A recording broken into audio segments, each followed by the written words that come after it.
చేసిన పాపాలకు భగవంతుడు విధించిన శిక్ష ఇది. మనిషి తీసుకునే తొందరపాటు నిర్ణయాల వల్ల జీవితమే తారుమారైన పరిస్థితి ఇది. చూడండి ఎంత జుగుప్సాకరంగా ఉన్నాడు. అట్టలు గట్టిపోయిన జుట్టు, మలినంతో నిండిపోయిన శరీరం, కాళ్లన్నీ దెబ్బలతో కందిపోయినాయి, కమిలి వాచిపోయినాయి. నిద్రపోయే చోటే లేక ఇదిగో ఇలా బస్టాండులోనే సేదతీరుతున్నాడు.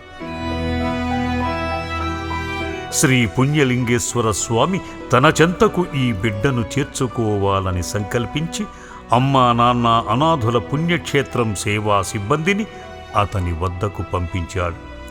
నిద్రపోతున్న వ్యక్తిని తట్టి లేపారు.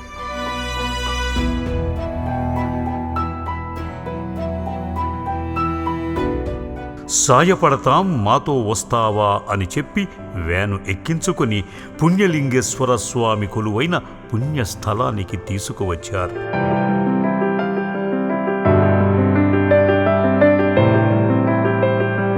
శ్రీ పుణ్యలింగేశ్వర స్వామి పుణ్యస్థలంలో నిలుచున్న ఈ అభాగ్యుని దౌర్భాగ్య జీవితానికి నూతన జన్మను పునర్జన్మగా ప్రసాదించే శ్రీ పుణ్యలింగేశ్వర స్వామి పుణ్యకార్యానికి సేవా సిబ్బంది ఈ బిడ్డను సిద్ధపరిచారు. అట్టలుగట్టిన జుట్టును, మర్రి ఊడలుగా పెరిగిన గడ్డాన్ని కత్తిరింపజేశారు.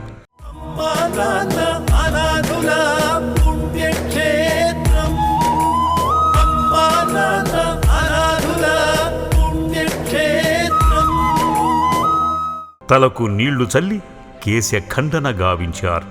మురికిబట్టిన శరీరాన్ని సబ్బుతో రుద్ది శుద్ధి చేసి తలారా స్నానమాచరింపజేశారు.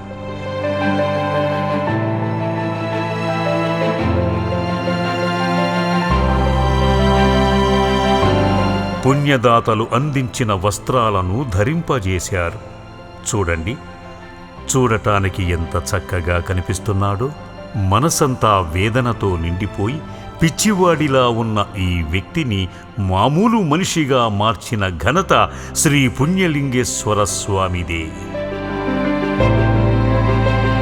శ్రీ పుణ్యలింగేశ్వర స్వామి అనుగ్రహ భాగ్యానికై మీరు కూడా తరలివచ్చి స్వామిని దర్శించండి.